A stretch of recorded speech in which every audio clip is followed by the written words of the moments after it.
In this video, I'm going to show you how to make a photo smooth using Adobe Photoshop.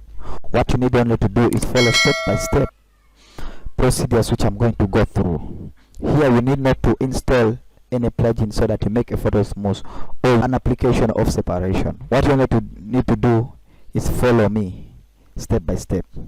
Okay, let me kick to start by opening my Adobe Photoshop, and mine is Adobe Photoshop 9 2022, like that. So what I need only to do is pick a photo like this one. Let me trace for it and I find the location of that. So this one can say okay, and I can use this one. What you need only to do is first create a layer of that very photo by controlling J.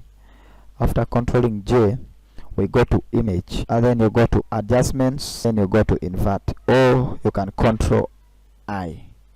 Then here we go to vivid light. Under vivid light, you can go to the filter and say others, then we say then high pass.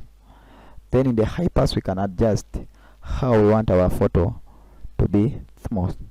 Like me, I can put 2.7, then I say okay. What I need to do is to select all. After selecting all, I do fill. I go to edit, then I fill with the background, like that.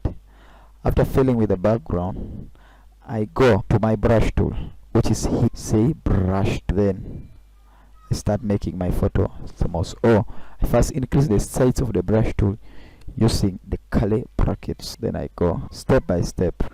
See, our photo is becoming smooth. Slowly.